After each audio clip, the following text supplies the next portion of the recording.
basically dedicate also the class to a special neshama.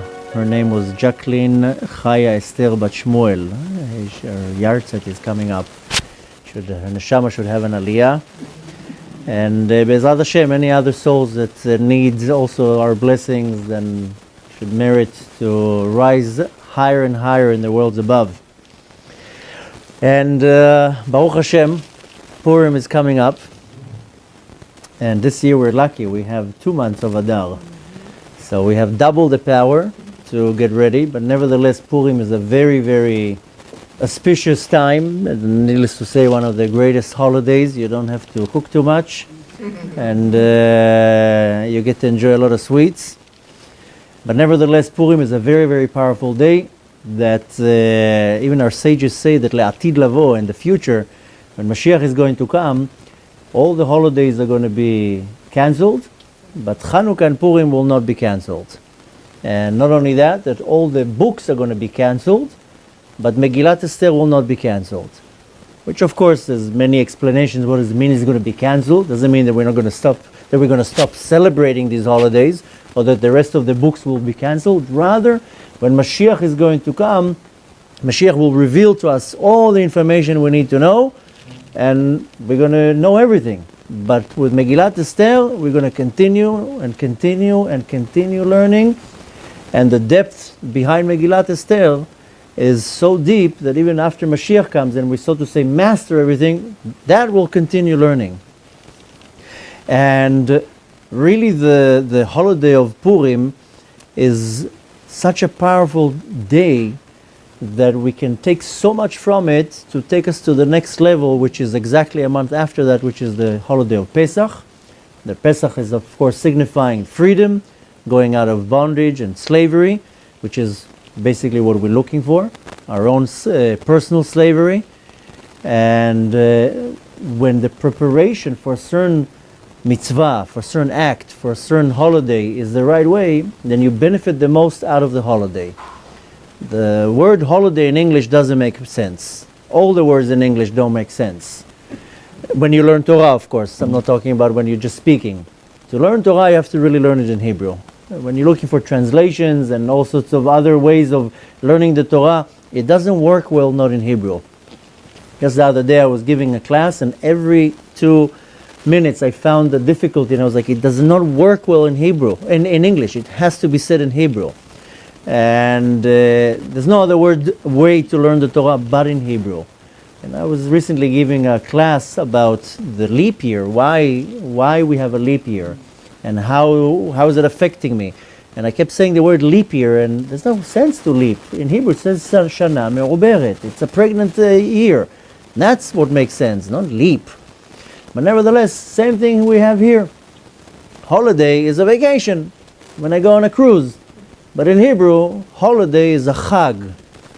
And chag comes from the word in Hebrew, lachug. Lachug means to go in a circle. A perfect circle you make with a mechoga. Also the hands of the clock, we call them mechogim. So chag means, not that I'm celebrating something, not that I'm going on a vacation, rather it means that the cycle of the year has reached to the same place. It goes in a circle, in a cycle. This is chag. So when a certain holiday happens in the Jewish calendar, it's not because something necessarily happened in the past. Yes, we celebrate Pesach on the 15th day of Nisan because that's when they left Egypt. But that's not why we celebrate. Happens to be that they left Egypt on that day because of the power of the day. Any other day they would not be able to leave Mitzrayim. That's the only day to leave Mitzrayim. Same thing with Sukkot. We're not celebrating Sukkot because that's the time when they sat in Sukkot. This is the time when a certain energy came down to the world, and because of that energy it allowed us to celebrate that holiday. So we have biblical holidays, Shavuot and Sukkot and Pesach. Rosh Hashanah and Yom Kippur are not holidays, they're just auspicious days. And then we have rabbinical holidays, Purim and Purim and Chanukah, which, if you remember, we talked about it last time. Chanukah, the miracle was with the victory of the war and the finding of the pitcher of oil and so forth. And in the beginning, they didn't consider it such a great miracle. They just said, okay, another miracle in our history. You know how many miracles our nation has, and we're not celebrating it? Why did they celebrate Hanukkah again? Because the next year, when the same date came, I mean the heads of the generation, the sages of the generation, which is a level that we can't really relate with. The sages at the time, they had such a high level of Ruach HaKodesh that we don't know how to relate with such a level of individuals. But they were able to see the same godly light that came the previous year returned again. And they was like, okay, if the godly light, this energy, is shining again in the world, must be that it will come again and again and again, and therefore they decided it will be a holiday. Same thing with Purim. That in the beginning, okay, it was a great miracle, we were saved. You know the famous joke, they wanted to kill us, we were saved, now let's eat. So that's all of our holidays. So same thing with Purim, we were saved, but the next year they saw that this godly light is returning, so it's like, okay, this is not stam a date. This is something that changes in the universe. A certain godly light comes to the world to visit again, and if I tune myself to this moment, then I'm able to receive from this energy. With that said, it's just for us to understand what is the power of this day. Now, to really explain in depth the power of the day of Purim will take us a course, not a class, because it's such a powerful day that there's so much information to take from that day that really will take us many hours to cover it. But nevertheless, we want to know a little bit of something that I can prepare myself, because I have two months now. So I have not 2 weeks from the beginning of Adar. I have a month and a half from the beginning of Adar. So we still have about 6 weeks to Purim. Nevertheless, I want to know what can I take from that day. Hanukkah, we know it's a auspicious time to increase in light. And Pesach is a time when I can go out of my own slavery, my own mitzray, my own difficulties and challenges. But Purim has a few very strong characteristics, and it's all hidden in the Megillah. Not so many holidays, if any, they have a story behind it. Here we have not only a story, we have a whole Megillah behind it. And you know, that already became a slang. Somebody sends you a big letter, you go, they send me a Megillah. So we have the Megillat Esther, which just the name of Megillat Esther is telling us everything. Megillah comes not from the words a scroll, rather it comes from the word in Hebrew legalot, to reveal. And Esther is not the name of the actress, her name was Hadassah, it wasn't even Hester. By the way, just for the knowledge, Esther in Persian is moon. So Achashverosh called her Moon, the same way that other people or kings, they call their wife in different names. Her name was Hadassah, it wasn't even Esther. Nevertheless, Achashverosh in Persian called her Moon, and the moon in Persian is Esther. But Esther comes from the word in Hebrew that something is concealed and not revealed. So we have the Megillah, the revelation of something that is concealed. So the whole Megillah, yes, it's a story. It's a true story. There's no exaggeration in that story. There's no inventions in the story. Whatever it says in the Megillah, that's how it was. But nevertheless, just the title, Megillat Esther, is the revelation, revealing whatever is concealed. And very interestingly, I'm sure you noticed that the name of Hashem is not mentioned in the Megillah, not even once. Not Yud Kei Vav Kei, not Elokim, not Aleph Daled Nun Yud, not Shin Daled Yud, and any type of the name of Hashem is revealed there.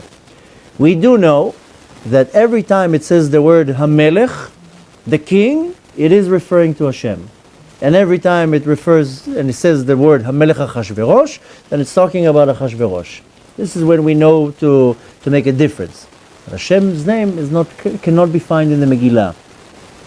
Now really when you're looking at the Megillah, there's endless hints and endless beautiful explanation way beyond the story that what we can see. Bechlal, it says in the Talmud, in Tractate Megillah, that the Megillat Esther was written in Ruach HaKodesh, in divine inspiration. And the Ramchal says that anything that is written in Ruach HaKodesh is the divine inspiration. Some individuals, they have what's called the Ruach HaKodesh. This is not power of prophecy. This is a whole different thing. Nevuah, prophecy, is one thing, and some individuals will have the power of prophecy, and some individuals won't have prophecy, but rather they'll have Ruach HaKodesh. And some will have both. But nevertheless, Ruach HaKodesh is when the divine inspiration is dwelling on a certain individual, and they see things way beyond the physical structure of the world. They see things in a more deeper way. We know so many times of great tzaddikim that they were able to see through a person and to see everything about this individual. The Ramchal says, Rabbi Moshe Chaim Luzzatto, he says that anything that was written in Ruach HaKodesh, it means that it's not a human intellect, it's a godly intellect. It's a wisdom, a godly wisdom. So even though it's dressed in regular words, it doesn't mean that my physical brain will actually be able to go to the depth of what the words are saying. I can understand the surface and I can understand the story, but not necessarily will be able to go to the depth of what the godly wisdom behind it. There are unbelievable books with such great depth of really what's going on behind the Megillah. There's a very interesting individual who lives where I live in Tzfat.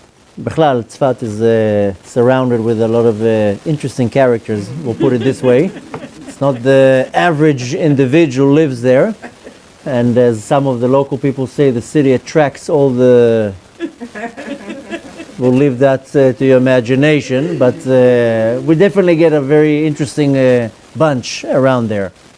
So, not too long ago, a very, very, very special man made Aliyah. You definitely need to be somehow acquainted with him because he's a very successful doctor, was here in the United States, and he got a very special revelation from Rabbi Nachman, and he wrote hundreds of poems on Likutei Moharam. Book this thick. He has a WhatsApp group. I'm not that I'm promoting him right now, but I will give you later the information. Very, very special individual, and he wrote in his Ruach HaKodesh poems about Likutei Moharan that are unbelievably amazing. And this is a simple individual, but nevertheless he found his way to Tzfat. Very special individual. And again, I'm not now promoting him in any type of a way, but he made a funny observation, and he says everybody in Tzfat are cuckoo. So, but nevertheless, why am I saying all this? Because there is a very interesting man who's in the neighborhood. I don't even know where he gets it, but he always gets all these books that you can never find anywhere. And he has a little store. He comes to our shul, and he comes with all these old books. I don't even know where he gets them. It's always gems, and he sells them for 10 shekels a book. Doesn't matter which book it is. I have a whole library from his books. And they have inside stamps because they were belong to somebody and different dedications. But always when he comes, he goes through his books and I find all these gems. There was a certain book that I was looking for years, and it's not even in print, and I was able to find with him. Why am I saying that? Because throughout the last couple of years, I found such rare books, specifically about Megillat Esther, with unbelievable insights and such beautiful teachings about the Megillah that literally we can make a whole course about the Megillah. But nevertheless, today we're just going to concentrate about a few things that are more practical. Even though I like learning things that are very deep and very mystical, but if I don't bring it down to something practical, then what's the point of learning it?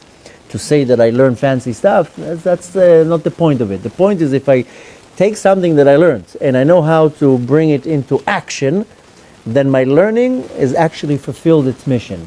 And if I just learn to throw out big terms in the universe, then besides sounding arrogant, then I didn't do anything with my learning. The Mishnah says that the whole point of learning is lilmod al menat la'asot, to learn for the fact of doing. If I'm not doing it, so why am I learning it? So the whole point is to take from the Megillah a few of the hints and to know how to apply it in my life. And like I said, the Megillah is revealing a hint that every time that it says the word Melech or Ha-Melech, it's referring to Hashem and not necessarily the Melech HaChashverosh. Now, there are many different angles to look into the Megillah, but nevertheless, in every story has to be the hero. We have a Mordechai, we have a Esther, and always has to be the bad guy in the story. So we have Haman, and we have not only Haman, we have also Achashverosh. The whole story happens in Persia, in Iran, and we're going to focus a lot on the power of Haman, because Haman, nevertheless, that he's an individual, but Haman also represents many other things. And we have on the other side of Haman, Mordechai, and Mordechai was the righteous individual that is able to fight the power of Haman. I've mentioned many times that Shlomo Melech, King Solomon says, "Ze l'umat ze bara Elokim." The Kadosh Baruch Hu created everything with a pair. One side is good, one side is bad. Everything has keneged, what is called l'umat ze. Even in Kedusha, you have, for example, you have Moshe Rabbeinu. There's a l'umat ze of Moshe Rabbeinu, who was Bilam. And our scripts say that Bilam, if he would go to a positive side, Bilam will be greater than Moshe Rabbeinu. But nevertheless, we always find the l'umat ze. L'umat ze is my mirror. I know people say that everybody has a twin in the world. This is not what I'm talking about. Rather, there's always going to be something that opposes anything that is coming from Kedusha will come from Tumah, from purity and impurity. Haman is a certain power that we're going to have to find out exactly what's the Haman, because each and every one of us has a Haman inside me. Bechlal, the teachings of Kabbalah explains that the whole story of the Megillat Esther is my life. It's the whole story is in me. In me there's a Mordechai, in me there's a Esther, in me there's a Haman, in me there's a Achashverosh. I just have to figure out who's who and how I'm controlling everybody. But we'll get to that towards the end. How do I recognize these characters in the Megillah within me? But within me is the entire story. On the other hand, Haman is the power, the negative power, then Mordechai is the counteractive. Mordechai is the power against it. The whole story happens at the time of the Galut Bavel, at the exile of Bavel, which, if you remember, after the destruction of the first temple, they all got kicked out of Yerushalayim. The prophet Yirmiyahu says, don't worry, it's not as bad as it seems. In 70 years, we're making a U-turn. At least they got a good news from the prophet. And 67 years later, that's when the whole story happens. 3 years later, it's when they go back to Eretz Israel and they start building the construction of the second Bet HaMikdash. But nevertheless, at the year 3405, that's the year when they killed Haman. We're now in 5779, so go back to year 3405, that's when the whole story happens. 3 years later, like I said, they go back to Eretz Israel and they start building Bet HaMikdash with the funding of the Persian bank. So here you need funding, you go to Chase. Then they needed funding to build Bet HaMikdash. They went to the Persian bank who said, I will fund it. But nevertheless, the Megillah is, so to say, telling us, in other words, how is God preparing us for the redemption. At that time also, Hashem was preparing them for the redemption. They were in exile. There are 5 exiles that we know of. I know many will argue and they say there's 4 exiles, but really there's 5 exiles. And at the time of Paras, this was called Galut Bavel. Some call it Galut Paras, but nevertheless less important to go into these details. But they were in exile, and the Megillah is preparing them how to go out of exile. Each and every one of us in our personal life is in exile. There's not one person in this planet that is not in exile. There's not such a thing. 1 out of millions will be maybe in the level of a tzaddik and will be able to be out of their own personal exile. But we're all stuck in exile. One person their exile will be financial debt, another person's exile will be health problems, another person's exile is their marriage, and so forth. And again, not to step on anybody's toes right now, but we're all living in some type of a situation that this is my exile. And sometimes my exile can be that I don't even know how to deal with my own emotions. I don't know how to deal with my own anger or my frustration, sadness, depression, and so forth. We're not going to get too much in details, but the point is that we're all in some type of an exile. And if we would be able to flick our fingers and to be redeemed and to go into some type of freedom, then I would do it in a second. So there's my personal exile, and there's the exile that the entire world is in. The Megillah is coming to prepare me how to go out of exile. And not only how to go out of exile, is how to behave, react, and live while I'm in freedom. You know, the easiest way to explain it, take now a prisoner that was sitting in jail for 20 years. Take the prisoner out of jail. Put him in society. You think right away he can get a job and live his life normally? No, he has to go through some type of rehabilitation. He was in jail for 20 years. He doesn't even know when he went into jail, there wasn't even Facebook. Now he goes out, he says, Facebook? What's Facebook? So, nevertheless, same thing with us. We are in exile for so many years. You think that Mashiach comes today and we're all going to get out of exile? Right away we're just going to accept it as it is? We have already a mentality of a slave. Look at what they did now in Mitzrayim. We just read that. It's fresh in our mind. They had the mentality of slaves for years after they went out of Mitzrayim. To a point that 80% of the nation didn't want to go out of Mitzrayim because they were afraid of, this is new for me. I don't know how to relate with this new reality. Same thing here. So the Megillah is coming to give me tools and a way how to go out of exile, but not only that, how am I going to live once I'm out in freedom? Now, throughout the Megillah, there's constant fight between Haman and Mordechai. Haman represents evil, Mordechai represents good, and there's constantly a fight between them. Haman is a descendant of Amalek. Amalek is a nation that came to attack Israel, but we're going to look a little bit deeper than the surface. Amalek is a klipa. Klipa is a negative energy or husk. The translation of klipa is a shield or a peel. If you have a beautiful, luscious orange, you want to eat the orange, you have to remove the peel. The peel is disgusting, it's bitter, it's covering over the fruit. If you're looking at the negative side of the klipa, then it's bitter, it's not edible. If you look at the positive side of the klipa, it's protecting the fruit. So there's a reason why Hashem created a klipa in the world. A lot of people say, why did Hashem create this headache? Because there's a reason for that.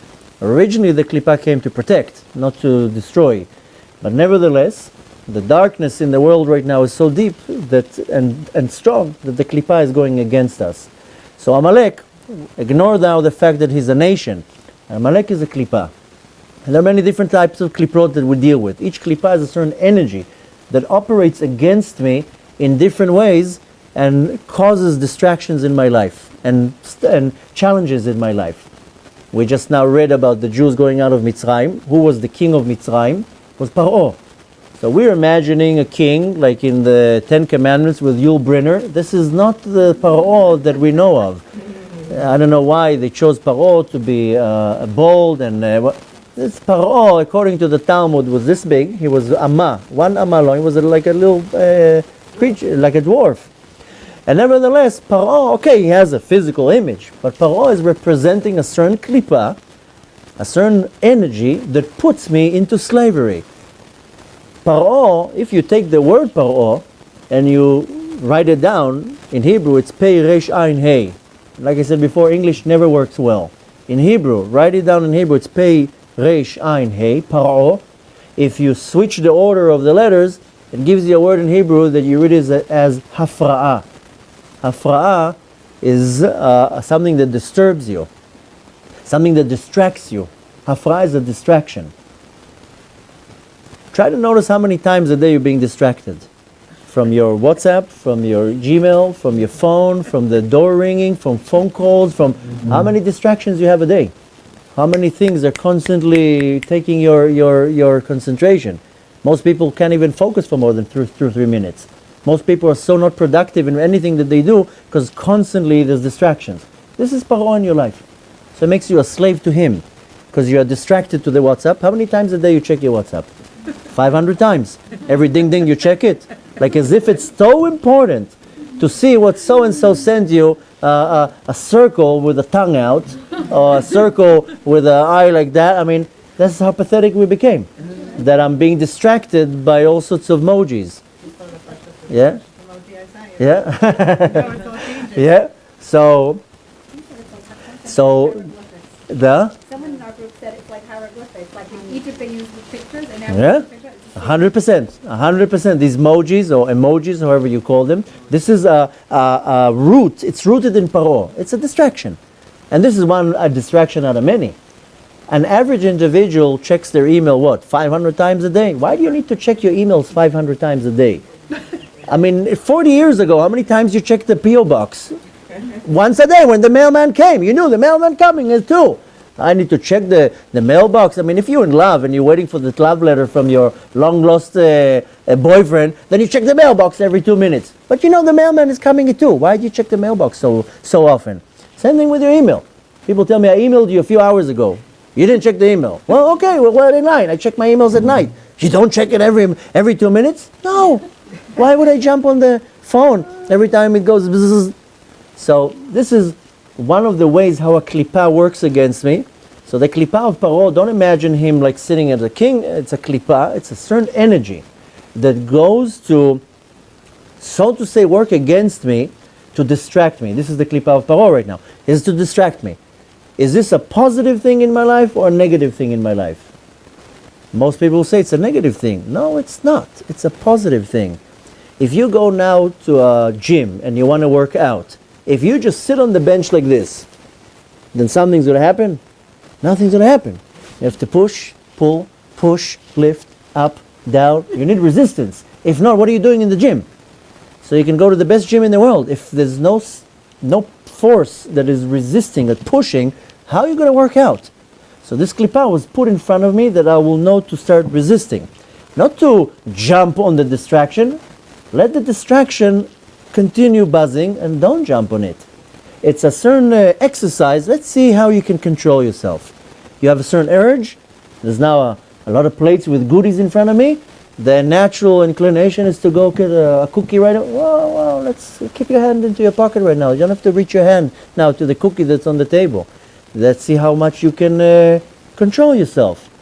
So any type of klippah that is going to come to attack me in any type of a way, yes, it's a negative thing. But if you're looking at the root of it, it's not negative. It's coming to put me through some type of an exercise to see if I can control myself. If I can go over my limitation. If I can grow out of something that is negative and say, I'm not falling for this temptation right now. And that's really the essence of the idea of why Hashem put all these challenges in our life. Because if you just get everything for free, what's the point here? You get much more spiritual pleasure when you worked for something. The Zohar calls it Nehama Deksufa, bread of shame. The souls just got everything from the Kadosh Baruch Hu before this world. And Hashem says, I want you to earn what you're getting. And don't you have a much greater satisfaction that you worked hard and then you gained it? Person is overweight, they want to lose weight, they work hard for 90 days, they finally lose their weight, they have a lot of satisfaction. I did it. So Hashem says, I'm going to put all these powers against you. Now let's see how you grow. If you're spoiled and you right away go after the temptation, there's not going to be growth there. And we came here to grow. So essentially the klippah is not such a bad thing. When it's out of control, then it's already a bad thing. But nevertheless,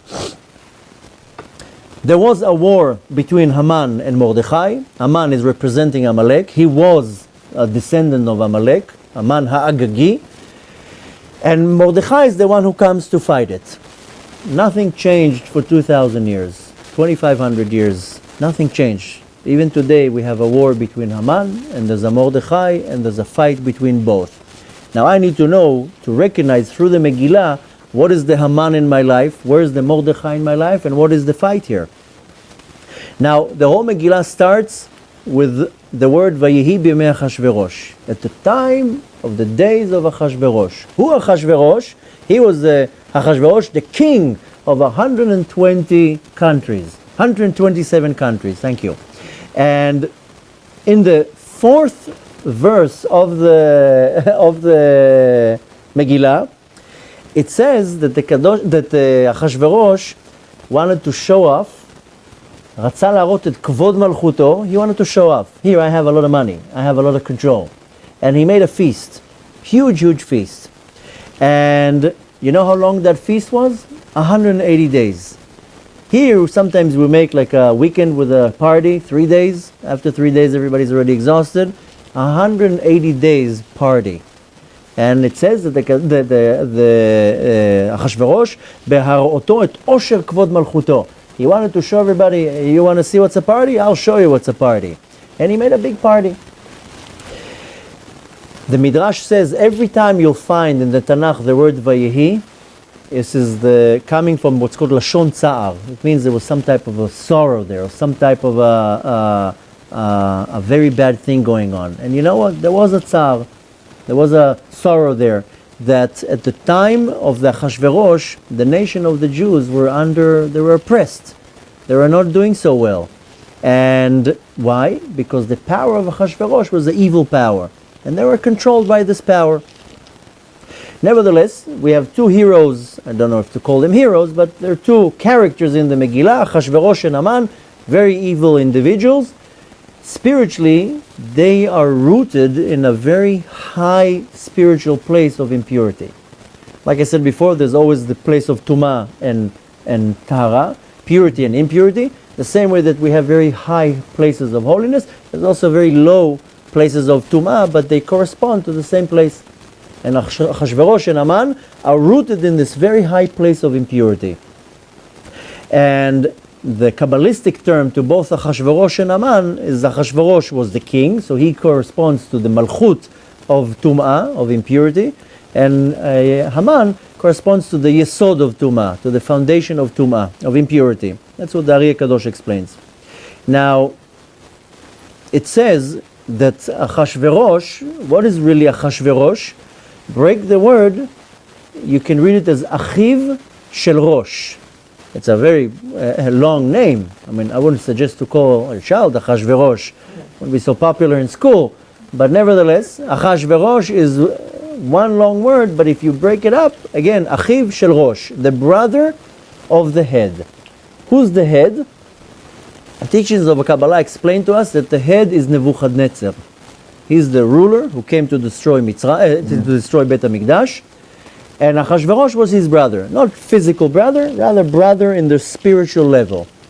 Nebuchadnezzar was called Rosh, the head, meaning the head of Tumah, of impurity, and Achashverosh was Achiv Shel Rosh, he was the brother, meaning that Achashverosh was rooted in a very high place of impurity, that needless to say, that came down into the world and affected the world in a very negative way.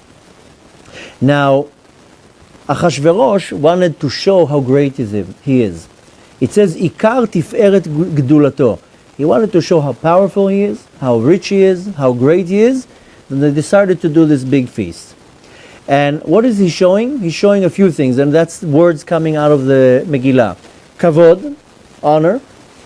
Malchut, that he's the king, control. Osher, like power and richness and wealth. And most of it that he's controlling the world. I mean, we have a few of these now in our generation that they want to show that I'm controlling the world. I will do whatever I want. We have a few world leaders that they want to show the entire world that I control it. The world will dance to my tune. But nevertheless, it says that when they made this huge feast, very interestingly, there's a few words in the Megillah that don't make much sense, but it says, La'asot mitot zahav v'kesef. They made beds out of gold and silver. This is hinting to us of a very severe sin of forbidden relations. The Torah has many different sins that are considered severe. One of them is forbidden relations. The only time that a man and woman are allowed to have relations is when they're married. Any type of other relations is called forbidden relations, and needless to say, considered one of the most severest sins in the eyes of Hashem. And the Torah goes in length to all the types of forbidden relations. This is called arayot. Unfortunately, in our generation, the majority of society are afflicted with this klipa of arayot, of the desire of being with somebody who's not spiritually, legally allowed to be with. This part in the Megillah is hinting about that. So we have a few things that the Megillah is already hinting to me. What was the nature of Achashverosh? Kavod, honor and respect. This is something that we have a very serious problem in our generation. People constantly want respect and honor. and if you don't get them, they don't get their honor and their respect, then they're going to start pushing the people. Then we have Malchut, is control. Malchut is the kingdom. Osher, the running after greed and power and money. And needless to say, the forbidden relations. Now, we are a creature that I mentioned so many times. We are a creature that's constantly looking for pleasures. And that's how we were created. And each and every one of us, it's not that one person doesn't have that. Everybody has this desire to be pleasured. One person, their pleasure is food. Another person, their pleasure is going to a museum. Another person, their pleasure is to have beautiful clothes on. These are normal pleasures. Some pleasures are not permitted. But nevertheless, we're constantly running after pleasures. And if I don't have some type of happiness going on in the depth of my soul, then I would look for instant gratifications. That's why I said some people, their pleasure is food. Life is a little bit bitter, so there'll be something in their mouth all the time. And chas v'shalom, don't think I'm trying to insult anybody. I'm just saying how these pleasures come to me. Some person, their pleasure will be to watch videos all day long. Another person will be another thing. But constantly we're looking for pleasure. And one way or another, sometimes the pleasures are permitted, food is permitted, but when you eat 17 cookies, then that's already beyond what your body needs. Eat one with a cup of coffee. You don't have to have 17 cookies or a whole chocolate bar. Eat a little piece of it. But nevertheless, some of the pleasures are permitted, but the problem is a lot of people go after pleasures that are not permitted. And nevertheless, we're constantly running after these pleasures. And I need to know where are these pleasures coming from. And then I have to choose if the pleasure is coming from something holy or if the pleasure is coming from something unholy. Some people, believe it or not, they get pleasure from sitting in a shiur Torah like this. Hypes them up. They learn Torah. Sometimes I see people in a class. You always see this direction. I once need to sit and put a camera to this direction. And that would be very entertaining to see the fingers in the ears and the nose and the ones on the phone and the ones that are like, nodding every 2 minutes but nodding the wrong direction. And so I always have a kick of looking to this direction, especially when I do certain things. Then I see the reactions on the faces. If you remember, a few months ago we had a class here that we learned about the hands, the lines in the hands and the lines in the forehead, and every time I was giving, everybody was like so it's funny to see this direction. When I always share my personal story, then I explain how there's a famous quote in the Midrash that when the baby's in the mother's womb, it's sitting in the stomach, and an angel is teaching the baby Torah, and when the baby comes out, the angel hits the baby on his mouth and makes him forget the entire Torah, and that's why we have this little mark here on the lip. Every time, every lecture that I say that, half the people in the crowd are like, oh, yeah. So it's just very funny to see this direction, especially the ones that are like, so, but why am I saying that? Sometimes I see people in a lecture like that. They're like recording every word that I say and analyzing it as I'm saying it. And they're getting such pleasure from the class. Usually it's like 1 or 2 out of 50. Usually, to get the attention is not so easy. But it's funny, I teach every day. We have a yeshiva, we have a women's center. I see all the different reactions. Some people, believe it or not, I see they're like mesmerized. So some people get their ta'anug, their pleasure, from a shiur Torah. Some people will get their pleasure from cooking a meal and seeing how everybody's enjoying the meal on Shabbat. And so I need to know if the pleasure is coming from Kedusha, from something holy, or if the pleasure is coming from something unholy. Now it's really up to me to choose where I'm taking my pleasures from. Because I can take pleasures only from things that are holy. And I will still get the dose of Kedusha and pleasure. The problem starts is there is a negative force operating against me. And it's called klipa. The klipa gets power when I'm enjoying, when I'm getting pleasure from the junk that it's feeding me.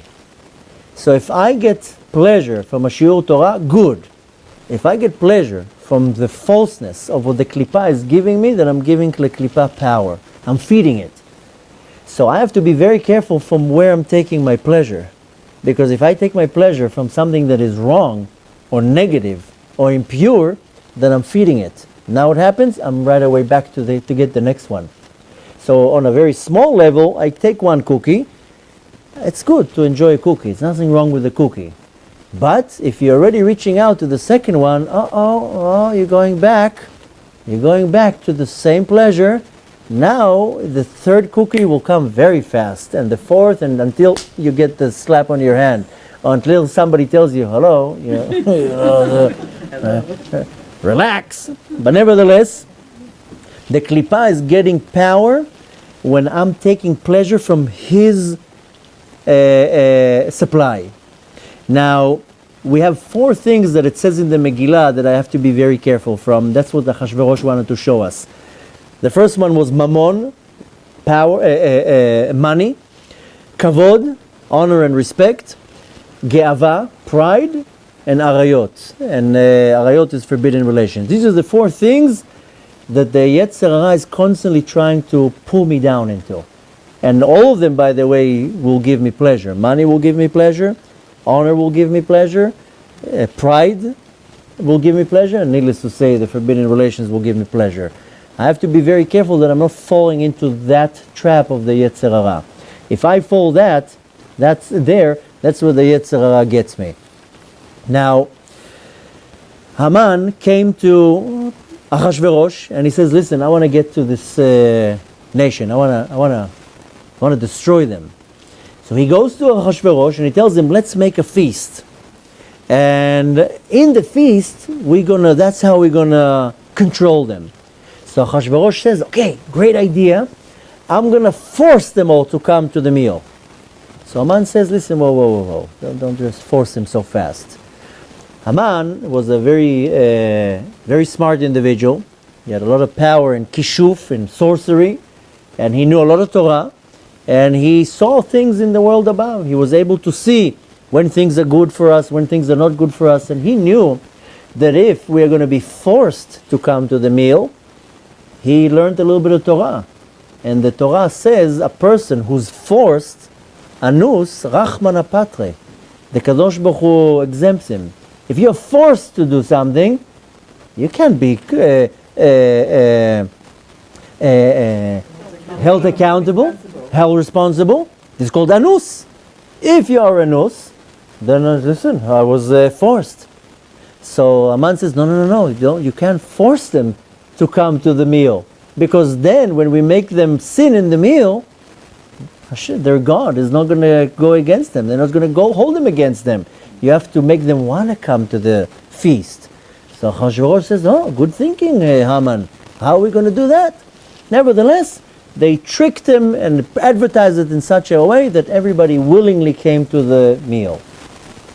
Now, and it says there, you don't have to. I'm only inviting you for 6 months on Kosherika for free. You don't have to come. I mean, you're just going to miss all the amazing activities, but it's not an obligation. You don't have to come. So they said to everybody, you can come, but you don't have to.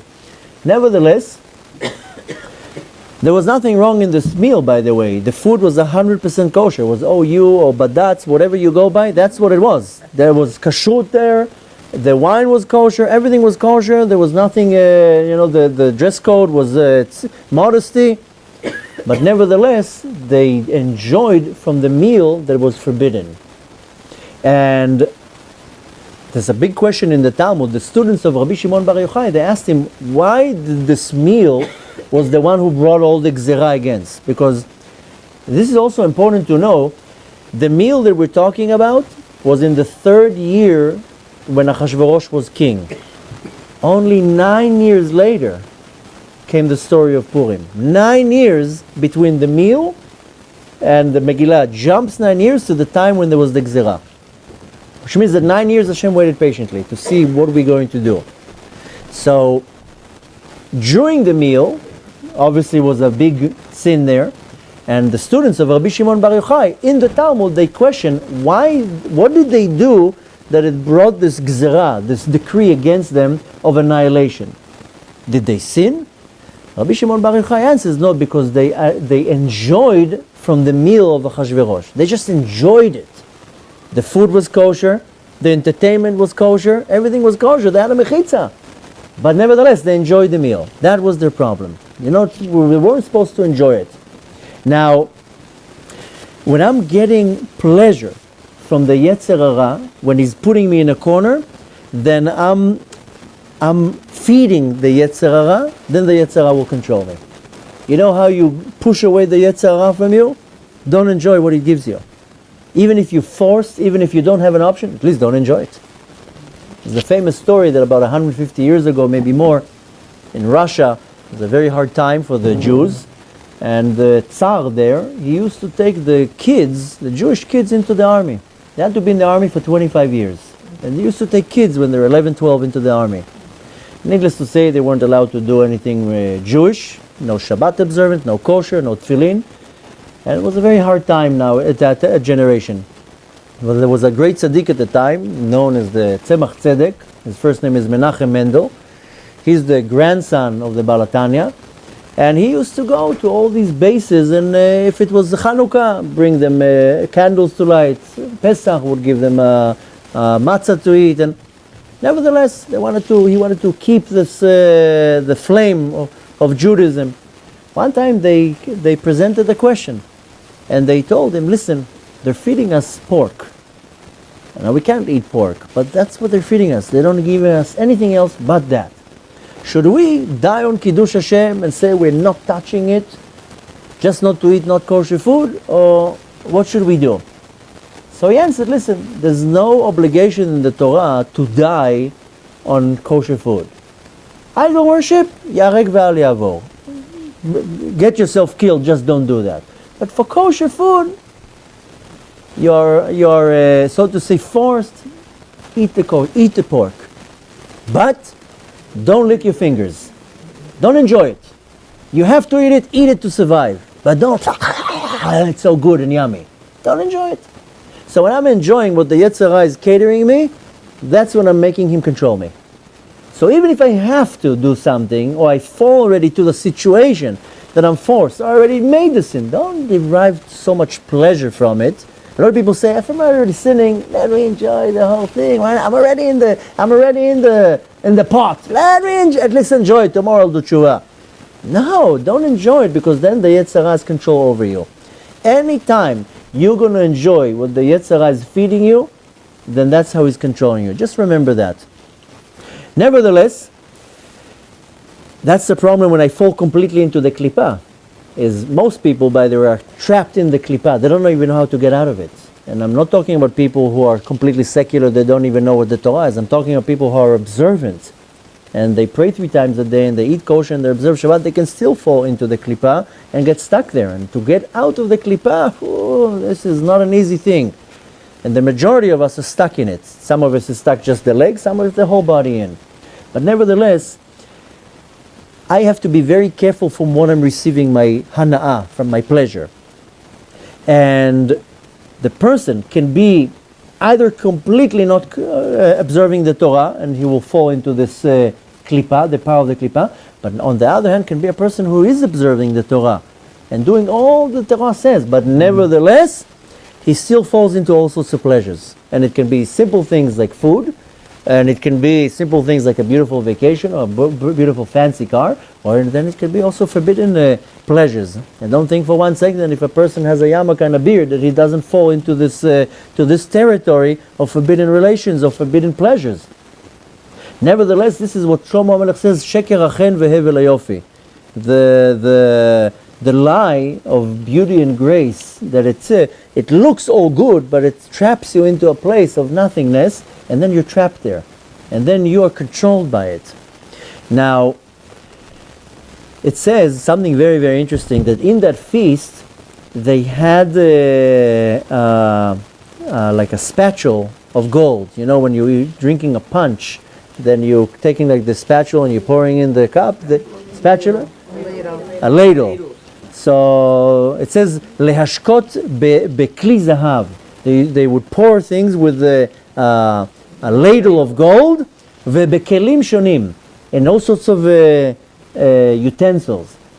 Now, sometimes you go to a beautiful wedding, And the plates are simple, or the utensils are simple. Sometimes you go to a wedding or to a beautiful vacation, and the plates are all beautiful china, and just right now, I don't know if to say Baruch Hashem, but I do fly a lot. I don't know if to say Baruch Hashem I fly a lot, but I do fly a lot, so I have a lot of miles. And I always fly with El Al, because these miles, every third flight that I do, I get almost a free flight. And not only that, I'm always bumped up to better service. I always I have a very high status with El Al from all the miles, so I always can take 2 suitcases. I can take 35 kilos, not 23 kilos, and my wife is very happy with me coming with 35 kilos on each hand, with a lot of presents. But nevertheless, this comes with a lot of goodies. So sometimes I get bumped up. Not too long ago I was flying, and they told me there's a free seat in business class. Do you want to be bumped up? Upscaled, or however you call it, or upgraded? And it was very tempting. This is a perfect example how the Yetzer Hara knows how to get some pleasure out of you in a very subtle way. And the person tells me, do you want to be bumped up to business class? We have a free seat. And I was like, is it for free? Yeah. Because you have a very high status. And very quickly, my Haman was saying, yeah, go in business class. Why not? Get to stretch real nice and, go first on the plane. And right away, my Mordechai was saying, don't go on first class, on this business class. Well, what's wrong with the seat they give you in the back? Well, you need to be indulged and pleasured on a nice, comfortable seat. And you need everybody to see you in business class. And so this is in a very refined way. Why do you need this pleasure right now? This pleasure is going to give you anything? Sit on a regular seat. You're not. You don't have to sit in business class. But nevertheless, one of the things that was very dominating in the decision, everywhere I go, people recognize me. Yesterday I was sitting in a restaurant with a couple friends. It was on the main street. Every 2 minutes somebody walks into the restaurant and, hey, Rabbi Anava, takes a selfie, shakes my hand.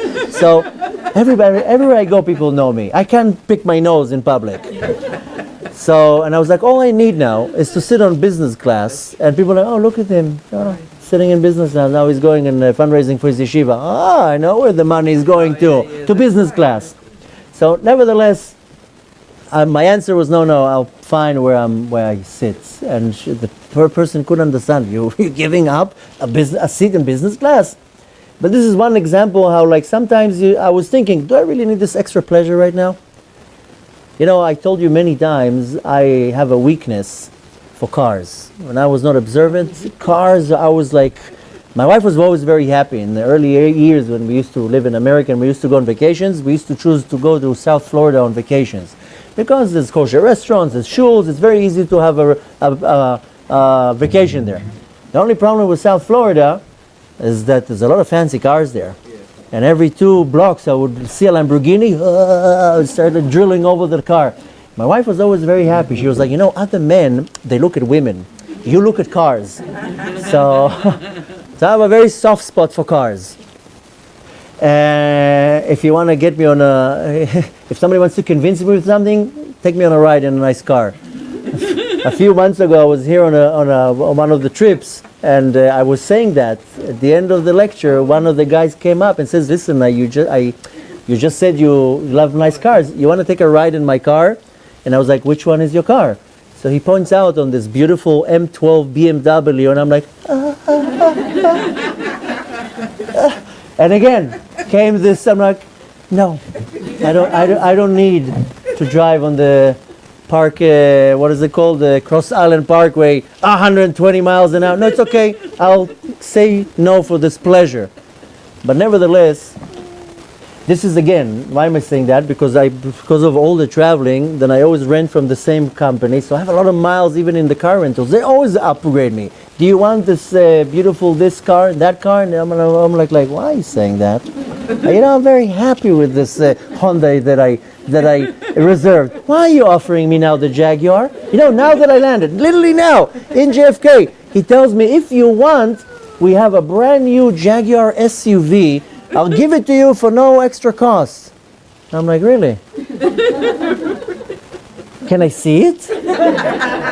I see this beautiful Jaguar, brand new, 45 miles from the dealer to the lot. And he's like, I'll give it to you, I'll upgrade you. And I'm like, no, I'll stay with what I took. So I don't even know how I got to the cars, but the point is that even sometimes this I know how I got to the cars. When you're sitting in, when you're flying, I don't know how it is in other airlines, but in El Al at least, when you sit flying coach, they give you, everything is plastic.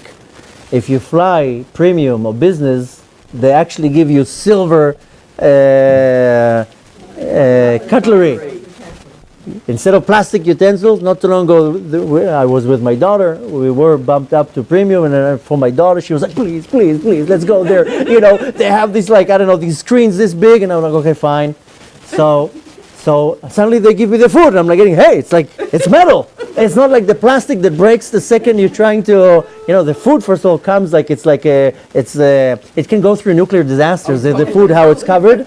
It's like you need to, the problem is the table is this big and you're trying to rip it, and if you rip it, you give an elbow to the one next to you. So nevertheless, so I noticed, wow, look at that. You in premium, you get beautiful cutlery. Why am I saying that? Because in the feast that Achashverosh did, it says that the ladles were from gold, the kelim shonim, and all sorts of different utensils. What is this kelim? Achashverosh wanted, of course, to take over control. So we have to now fast forward 2,500 years. Also in our generation, these kelim, kli is a tool. The Yetzer Hara has many, many, many tools. And it says kelim yafim, beautiful tools. You have an iPhone X. It's a beautiful tool of the Yetzer Hara to distract you. And then you have an 85-inch plasma, that the new ones that are like a little bit, how do you call it? They're curved. I don't even know. I don't even know what they have already. But these are these kelim yafim. The Yetzer Hara has a lot of kelim yafim. Kli is a tool or a vessel, and exactly all the examples I just gave you: a nicer seat in business class, nicer car. When you're saying, okay, what's the big deal? So I'll sit in a nice car. What's the big deal? So an average person will say, what's the big deal? But when you're really on a quest of, I want to refine myself, and I want to get pleasure from the real things. I don't want to get fake pleasures. I don't want to get instant gratification.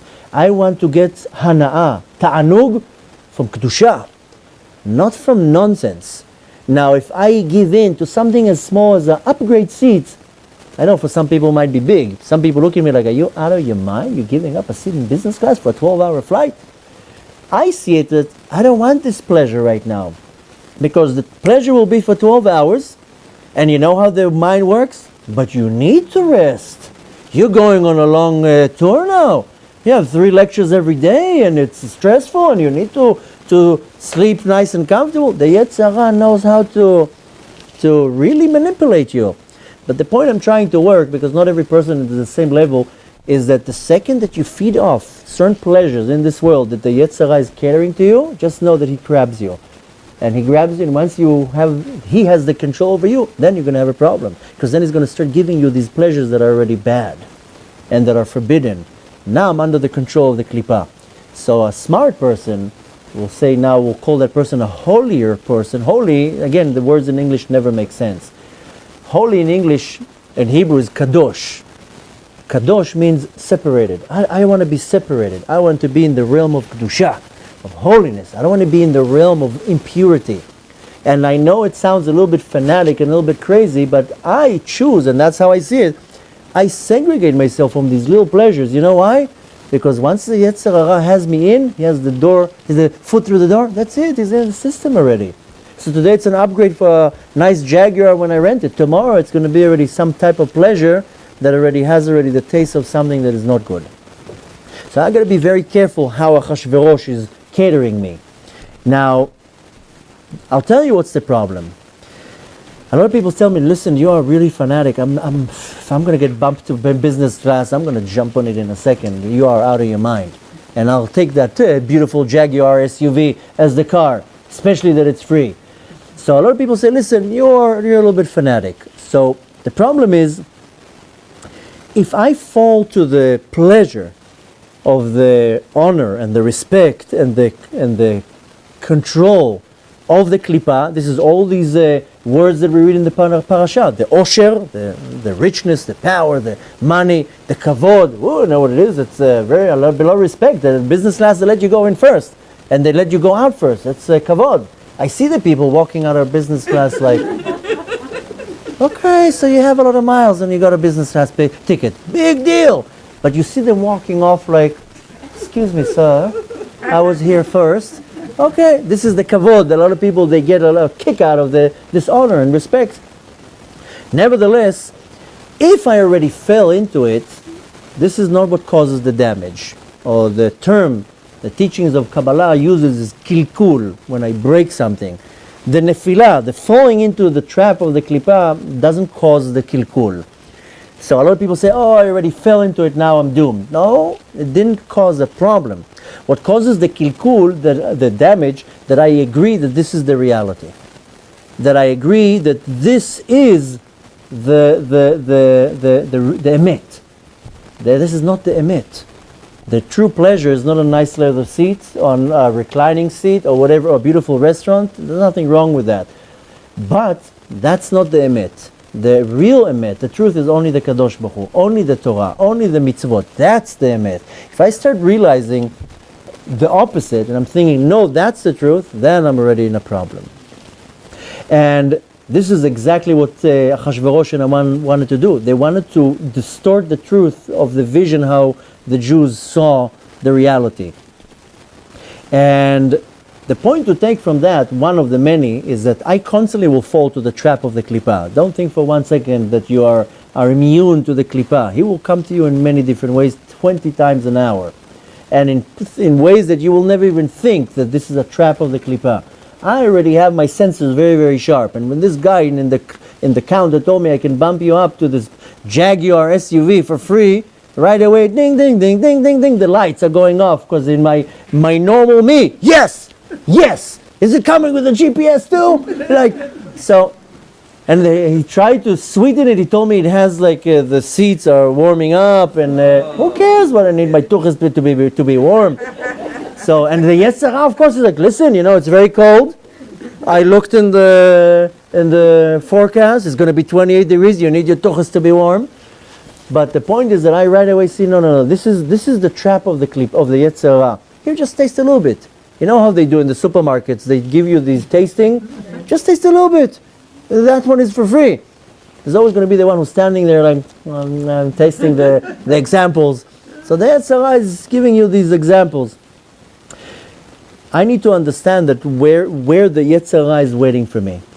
But if I already fell in there, I have to understand that was also one of the wills of the Kadosh Baruch Hu. Because if Hashem already brought you down to a very low place, is because in there is hidden already a godly spark that you need to elevate. And if I already fell into a place of impurity, or a place of filth, or a sin, Hashem says, down there is trapped a godly spark, and you need to take it out. That's where you can light up something so dark. So the Yetzirah, once I'm already down, will start telling me, you are a loser, you are no good for nothing, you are a failure, look at you, a pathetic excuse, look at yourself. Then I start falling into sadness and depression and all sorts of feelings of being literally not successful. But nevertheless, when I already fell, I have to understand that no, if already Hashem put me in a very bad situation, you use your own imagination, what's this bad situation? It's to understand that there has to be a godly spark there, and I'm the one who was selected to go in, to get dirty, and to pull this godly light, revealing this godly spark. And this is what's called Yitron ha'or min ha'choshech, the advantage of the light that comes from darkness. The explanation to that, if you go now in mid-daylight and the sun is out and you come out with a candle, you think the light of the candle is making any difference? You don't even see the light of the candle. But take that same candle into a dark basement with no windows, suddenly that little bit of light, the darkness, there's no darkness anymore. So Hashem puts you in a place of darkness, and He says, all you need is a little bit of light. You light up a little bit the place, then you won already the darkness. So I have to understand that everything is eventually, if you're looking at it, even the klipa is something good. But nevertheless, just to move a little bit forward, We know that this was considered the time they were when they were in Persia. It's called Galut Bavel. Bavel has the very similar letters if you switch it around to a word, say Levav. Bavel and Levav. Same letters, just the other way around. What's Levav? Also, you're right, it's the heart, but where do we find the word Levav? When we say Shema Yisrael. Bechol Levavcha. You have to serve Hashem with all your heart. What does our sages explain? What does it mean with all your heart? B'shtei yetzarecha. With your Yetzer Tov and your Yetzer Hara. Now, the Yetzer Hara is going to be the one who's bringing you into this exile of Bavel. And when I have to serve Hashem with all my heart, the Yetzer Hara doesn't give me pleasure. I have to understand that even the pleasure that the Yetzer Hara gave me, it was still decided by Hashem that it will be pleasurable. For example, now the Yetzer Hara is trying to get me to eat this cookie. Okay? But who made the cookie tasty? Hashem. Hashem made the cookie tasty. Anything that you would look at, that the Yetzer Hara is trying to manipulate, and I get some type of pleasure, nevertheless, it's the Kadosh Baruch Hu designed that thing will be pleasurable. So the way to looking at it, that I can still take it, don't take the pleasure out of it, but understand that originally, and to the essence of it, the Kadosh Baruch Hu is the one who designed it like that. So I have to understand that even in the bad, even in the pleasure that I'm taking from something that is bad, not that I'm giving you now a permission to do something that is not permissible, but nevertheless, the Kadosh Baruch Hu is the one who designed it. And why do I need to know that? To understand that even in the bad things in the world, enod milvado, there's nothing else but the Kadosh Baruch Hu. Even in something that is bad, the Kadosh Baruch Hu is still there. And He still made it like that. So the point to take from that is because sometimes I do fail, and what do I feel? That I'm disconnected from Hashem. Now Hashem is upset. Now Hashem is disappointed. Now Hashem doesn't want to see me. Now I broke Hashem's heart. But nevertheless, even when I fail, even when I fall to the lowest of lowest, Hashem is still involved, and Hashem is still says, "No, we're still connected." Any way you're looking at it, and when you're looking at the whole idea, we have to understand that Haman and Achashverosh are the ones who are controlling the evil in the story. Now, anything that we want to understand, I said that so many times, that when I want to understand something, I have to go to the source. And the source is the Torah. If you don't understand anything in this world, go to the source. Everything is in the Torah. Even an iPhone X you can find in the Torah, somehow. I don't know where, but you'll find it there. But nevertheless, everything is in the Torah. Where do we find Haman in the Torah? In the beginning of the Torah, in Sefer Bereshit, it says a verse, Hamina etz asher tziviticha achalta mimeno? From the tree that I told you not to eat, did you eat from that? That's when Hashem told Adam HaRishon when he ate from the tree of knowledge. So it doesn't sound the same, but it's the same letters. Haman is Hey Mem Nun, and Hamin Ha'etz, Hamin Hey Mem Nun. From the tree that I told you not to touch, that's what you touched. All the problems that we have up until today is because it's a dat. Because one sin, one person made a mistake, up until today, millions of people are paying for that. All the kitrug, all the persecution against us, mankind, is because of this etzadat. And Haman and Achashverosh, they knew when to push the prosecution. I'm sure you have seen it sometimes, at least if not maybe once or maybe a million times with kids, that two kids, they fight, and then one wants the other one to get in trouble, so the one who wants the other one to get in trouble starts going to you, and you know what he did? You know what he said? And he did that. And why? Because he knows that now you're going to get upset. It's the one that he's fighting with. It's kind of like instigating. And you see that between brothers, you see it in school, whatever it is, and you sometimes also see it with adults, that one is starting, they know that person A can now punish severely person B, so they go and this is what Haman and Achashverosh did. They knew when is the good time to push, that we're not in such a great situation. And they knew how to push. They knew when to do the kitrug. And Aman told Achashverosh, you know, go do this meal. And Achashverosh says, listen, I don't want to mess with these guys. I don't like them more than you don't like them. But their God, I don't want to mess with him. Because their God allows their enemies to strike them, but then he punishes the enemy. I don't want to mess now with this God. So Aman says, listen, I looked in my app. I have a Shamaim app, and I saw right now that their God is sleeping. And if he's sleeping, then now's the time to strike them. But Aman wasn't that sharp. He still didn't read Tehillim, where it says that Hashem lo yanum velo yishan. Hashem doesn't have a body. Hashem doesn't go to sleep. But nevertheless, it says Balayla hi nadadash nat hamelech, in that night when the sleep of the king couldn't sleep. It's referring, of course, to Hashem. But Haman saw that Hashem is now numb or sleeping. And he says, now's the time to attack, so to say. But what's interesting here, if Haman and Achashverosh believed in Hashem, wouldn't they think, by saying, oh, now he's sleeping, now we can trick them, wouldn't they think or understand that Hashem doesn't really sleep? You're already believing in Hashem. Why would you think that Hashem is sleeping? So, we do know, they knew that there were all sorts of prophecies that the redemption is coming. Also Haman knew. The prophet Yirmiyahu said, you're going to go to exile for 70 years. So they also knew that the time of the redemption is coming. They knew it's about to be over. Now we know that right before the time of any redemption, there's a spiritual sleeping. This is called Sheina Ruchanit. Right before redemption. The term to it in Kabbalah is called Dormita. Dormita is when something is sleeping. So we know that right before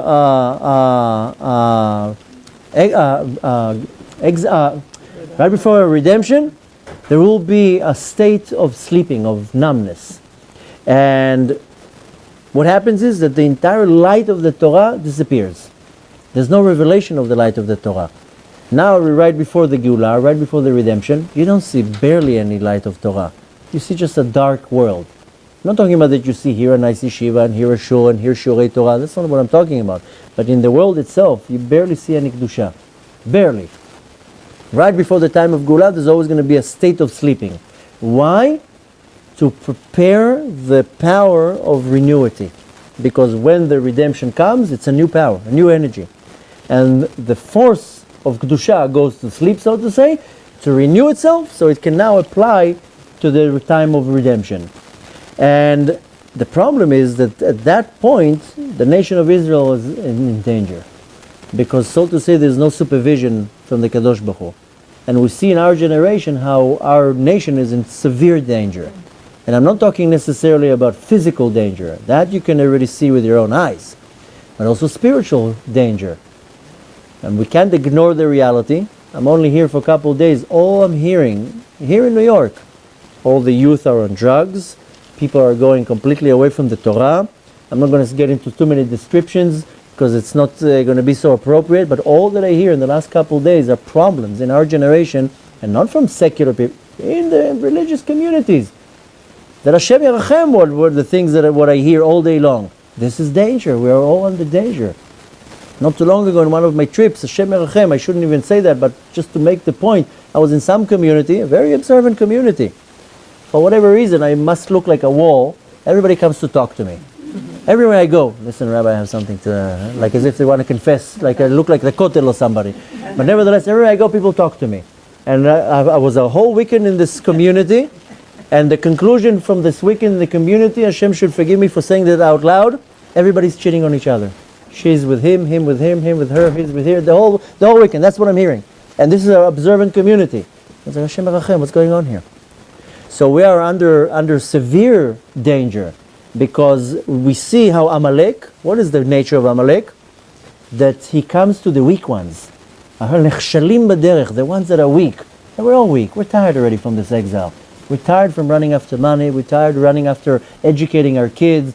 All the fighting between communities and the sinat chinam. Everybody's tired already. Trust me, everybody's like, I got the point. Now is when Amalek is coming and starting biting when you're weak. The Yetzer Hara is not going to come to you when you're strong. He's coming to you at the end of the day when you're weak. If you notice, the Yetzer Hara is much stronger at night than in the morning. You're already weak, you're already died, I'm awake already for 18 hours. Now, I want to go to sleep now. You know where you see it the most? I always say to people, you want to sleep well, you want to wake up well, you want to annihilate 90% of your problems, say Kriyat Shema L'Mitah. And where's the biggest Yetzer Hara? Kriyat Shema L'Mitah. Who says Kriyat Shema L'Mitah? You drop on the bed like the Eiffel Tower now, just collapsed. Before the Kriyat, I'll say in a few minutes, wake me up. My wife tells me, wake me up in a few minutes to say Shema. I'll wake you up in the morning already. So you have to say it now or you don't say it. And most people don't say it. Not because they're mean. Because it's the end of the day and the Yetzer Hara is like, yeah, really, I'm going to really let you say Kriyat Shema L'Mitah right now. Really, 10 minutes now of a prayer. So the Yetzer Hara is waiting for you when you're weak to catch you when you're weak. So you just have to constantly be on guard. But nevertheless, the problem is that at the time, right before the redemption, when there's a siluka or the removement of the light, our nation is in danger. And the danger can be physical, which is, and also spiritual. We're in a very, very, very gentle time, very sensitive time.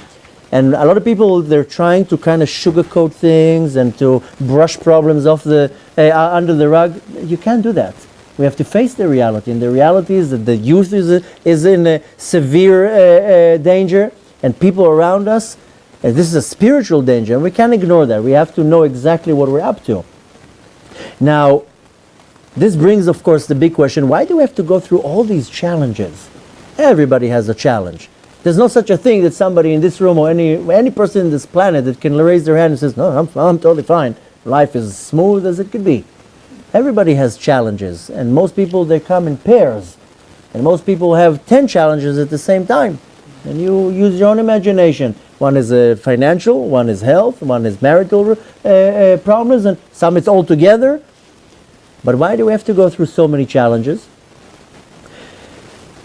The reason why we have to go through so many challenges is not because you're mean, and not because you're bad, and not because what people sometimes say, Hashem is punishing me. Hashem is preparing us to be able to receive this godly light that's about to be revealed. And that's the only way to prepare us. The only reason why you're going through challenges is to prepare you that when this godly light will shine very soon, you'll be prepared. And if you don't go through these challenges, how are you going to be ready to be prepared to receive this light? I know in our physical mind it doesn't necessarily make sense. Why do I have to go through a challenge in order to see a godly revelation? But nevertheless, this is what we need to go through. This is a topic for a whole class in itself. Why specifically the challenge prepares me for the godly revelation? But you know when you really see the hand of Hashem is when in the challenge you'll get somehow the miraculous power to overpower the challenge.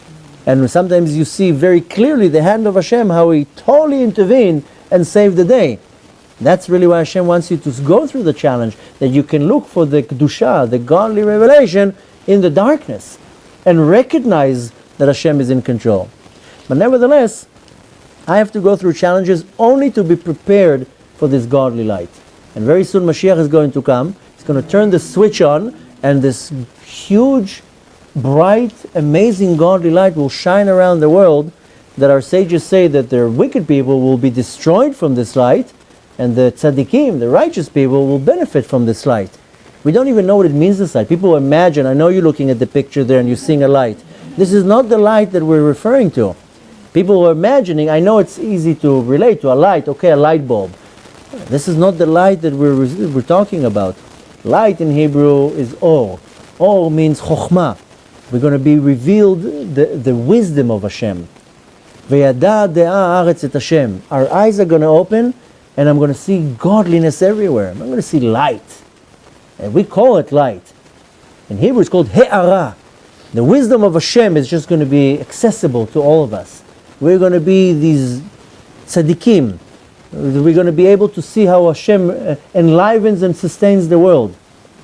But nevertheless, I have to have the vessel to see such a thing. Can you imagine the redemption coming and I'm not prepared and I have to go into the dark room because the light is blinding me? That, what do you think is going to happen when this light is going to be revealed? If you don't have the kli, the vessel, to see the light, you're not going to be able to. And then you don't benefit from this godly light that's going to be revealed. So right now is the time to prepare it. So we are crying and whining and complaining about all these challenges, but this is the treadmill that will allow me very soon that when the light will be revealed, that I will be able to have the right capacity to see it. And again, don't imagine, I know this picture is very confusing, don't imagine a light. That's a light bulb. It's not going to come in a form of a light. Take the word in Hebrew, light is or. Or means chokhmah. Chokhmah is wisdom. Shem is going to reveal his wisdom. Right now I don't see his wisdom. Now all I see is physical objects. But the physical objects will disappear, and I will see the godly power, the energy of God, how he enlivens everything, how everything works. We're going to be able to see that in such a profound way that it's our being is going to explode of pleasure just to understand the wisdom of the Kadosh Baruch Hu. We're going to be like Adam and Chava. But I have to have some type of a preparation for that. So just imagine they received the Torah after being 210 years in Egypt. Now, we just read Parashat Yitro. I mean, nobody really relates with what was happening there. People think it was a mountain and about a bunch of cows walking around and some flashlights and Moshe Rabbeinu go. You can't even imagine in your wildest dream what it looked like in Matan Torah. And our human mind will not even fathom what happened in Matan Torah. Seeing this scene, this is nothing compared to what we're going to see very soon when Mashiach comes. They had to be 210 years in exile to become worthy of seeing it. 80% didn't go out of Mitzrayim. They weren't worthy. They didn't have the capacity to sustain such a thing. We are 2,000 years in exile. I shouldn't even say 2,000 years. It's exactly 1,950 years. Chas v'shalom, there should be another 50 years. 1,950 years we are in exile. Just imagine what a kli, what a capacity we're building to see this revelation very soon when Mashiach is going to come. And unfortunately, that doesn't mean that everybody will survive and sustain it. So we got to understand that a lot of the hardship that we're going through now, yes, it's hard right now, but it's building the capacity or the vessel to be able to sustain this godly revelation. Now, quickly, just so we can continue a little bit, when we're looking at the entire thing that happened, the entire decree, the Gzerah of Haman was decided on the 13th day of the month of Nisan. That's when it was decided. On the 14th day of the month of Nisan, Yudalet Nisan, that's when they came out. They had like these little igrot, these little posters. You know, you walk sometimes in the supermarket, there's a poster, this rabbi is coming to town, everybody's, ooh, the rabbi is coming to town. So they had these posters everywhere, and that was distributed, all these flowers and the posters, that was on the 14th day of Nisan. The next day, Mordechai goes to Esther and he tells her, listen, you got to pull some strings here. So on the 15th day of Nisan, Esther calls Achashverosh and Haman to the meal, and on that day they decide to kill Haman. Now, in the beginning, Esther didn't want to do it. Mordechai forced her to do it. He told her, you have to do it. But nevertheless, on the 15th day of Nisan, some people, by the way, on 15th day of Nisan, on Pesach, they celebrate the Yahrzeit of Haman. It's actually a very auspicious day, besides the fact that it's Pesach. Some people actually celebrate the Yahrzeit of Haman. On that day is the power, I'm just telling you already a month and a half in advance, 2 months in advance, on that day, a lot of us suffering from fears. The Yetzer Hara is a master to make people afraid. One person is afraid how they're going to come up with the next payment of the mortgage.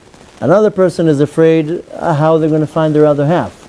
Oh, you use your imagination. But the Yetzer Hara is a master of putting us under stress. And the stress is translated into fear. Fear and anxieties and so forth.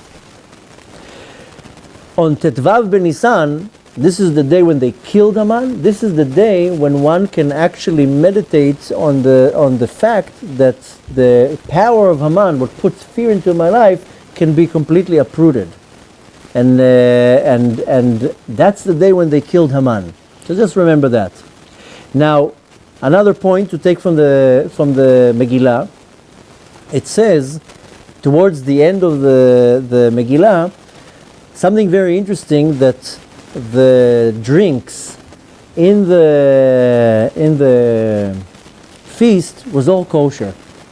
The verse says, Vashtiya kadat, the beverages were kadat, they were very kosher, they had an OU on it, and it says, En ones lasot yad hamelech, lasot ratzon ish ish.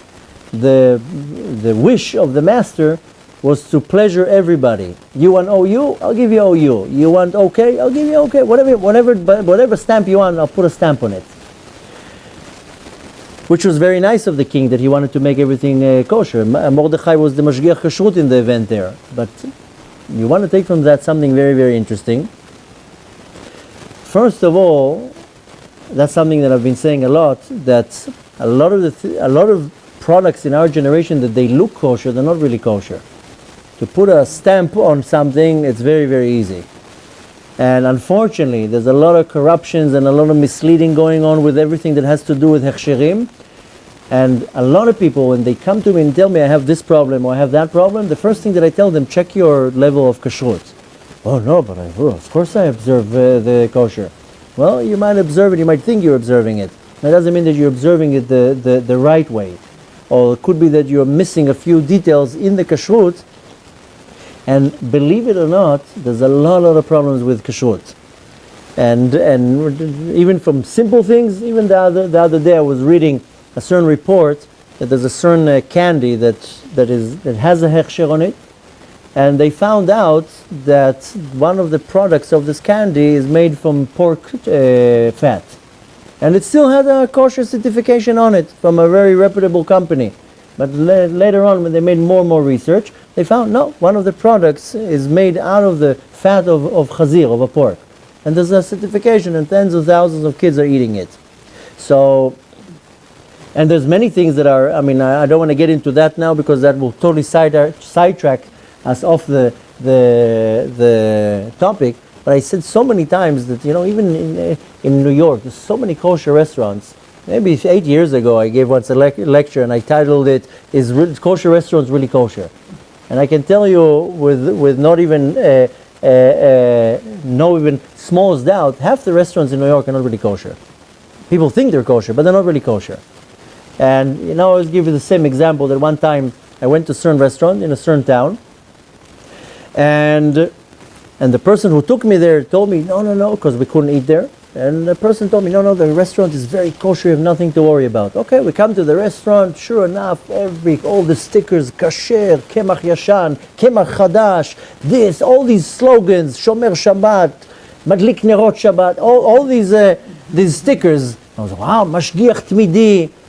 Wow, okay, we walk in, and we sit in the restaurant. I go to the bathroom, I wash my hands, and out of curiosity, I peek into the kitchen. And I go into the kitchen, and I tell the person that was there, where's the mashgiach?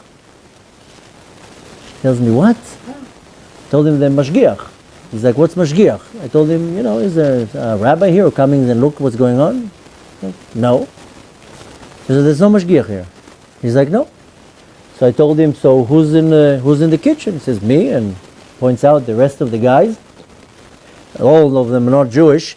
And I tell him, so who turns on the oven when you come here? He says to me proudly, me. I said, what do you mean you turn on the oven? There's no Jew here that comes and turns on the oven? No. This is so what makes your restaurant kosher. So he pulls a bottle off the shelf and he shows me a OU. He says, but the product is kosher, but the restaurant is not kosher. And I tell him, so I'm going to order now an omelette. You check the eggs? He's like, what do you mean to check? The eggs are fresh. Why do I need to check the egg? And I tell him, and I'm going to go order now a salad. You're going to check the salad? No, we wash it very well. So, do you check the salad if there's any bugs on it? And later on, of course, I tell him, is this place open on Shabbat? No, we're not open on Shabbat. I only come here 3 hours before that to open and start everything to warm up. So when Shabbat goes out, everything is ready. I said, so what makes you kosher? The fact that you bought a sticker for $25 and you put on the window that it says kosher, and people are eating there like there's no tomorrow. Now what happens is, innocent bypass walks through, and looks inside, sees people with yarmulkes and beards, and they're eating there, I'll eat there too. And everybody thinks the place is kosher. Once a year, I called, on the certification was the name of the rabbi, I called him. Once a year, the rabbi comes, probably collects a nice check, and the place is kosher. So we have to be very, very particular with our kosher diet. That's one of the biggest problems of our generation, that the products, when they're not kosher, or however it's done, it's affecting our soul in a very, very profound way. And interestingly, in the Megillah, it's talking about how Achashverosh was like, listen, I'm going to make it look very, very kosher. And in our generation, other places make things look very kosher. Just yesterday, I was sitting with the person where I'm staying, and he was asking me some questions in halakha. And he told me that there was a group of people that they got some deal with some company that goes on cruises. Now, it's not kosherika. Yeah. So I was shocked. So it's a company that they offer packages for cruises, and they say it's kosher. Now what happens is, it's not a kosher cruise, but they buy you kosher food packages, and there's a separation, whatever, but you don't pay an exorbitant amount what you would pay a kosher cruise. You pay a quarter. So he started asking me halakha questions. Are they allowed to take the packaged food and put it in their oven and warm it? Are they allowed to do this? Are they allowed to do that? 90% of the questions, no, you're not allowed to do that. Who says it's kosher? The fact that the food was prepared kosher, now you're putting it in an unkosher oven, or you're doing this action or that action. So he's telling me, so you want to tell me that a group of people, they're all observant, they're all on a cruise, and they're all eating food that is not kosher? And I tell him, sorry to tell you, yes. And people are, either they're embarrassed, or they're lazy, or they don't want to really investigate, is this really kosher? Maybe, how do you know? Maybe it's not. People are very just naive. They just walk, they see a stamp on it. That's it, Allah, no, it's kosher. They caught not too long ago in Israel trucks coming in from Gaza. And the security forces, they stopped the trucks. They want to see it. There's bombs, terrorism. You know what they found on the trucks? Kosher meat. Kosher meat? What is there, slaughterhouses in Gaza? That the kosher meat is coming from Gaza? So all you do is they make a fake certification, and now they're selling it, and you think the store owners, they care. They get it for 20% less price. So we got to be very, very careful. I'll tell you what's the problem. One of the biggest pleasures that most people fail in is food. And there's a lot of pleasure in food. You want to eat a good restaurant, a good piece of steak, or whatever it is, but that's where the pleasure starts, when something that is permitted, and then it starts taking me to something that is not permitted. What else did we want to learn from the parasha? I told you before, from the Megillah, I told you before that the whole story of the Megillah is in me. I have a Haman in me, I have a Achashverosh in me, I have a Esther in me, all these characters are in me. Haman, there is a idea, a teaching, in the teachings of Kabbalah, that we all have a certain desire that I want to get something. It's called the Ratzon Lekabel. I constantly want to benefit from something. And this Ratzon Lekabel is making me very, very, very selfish. It's about me and not about anything else. I want to pleasure right now. I want to receive right now. And this is pumping up my ego. My ego is that you don't exist, only I exist. Everything else is nullified. I am the center of attention. This is the Haman in me. The Haman is the Ratzon Lekabel, the power that I want. I'm the number one. If you remember, he wanted to get all the respect. Remember, he came to Achashverosh and he told him, when Achashverosh told him, what should I do to the one that I want to show the most gratification? Oh, put him on the horse and ride him around the town. Haman was full of an ego. Haman was just a ball of ego. So the Haman in the story of Megillah, in me, Haman is my ego, is my desire to constantly receive and to get this gratification.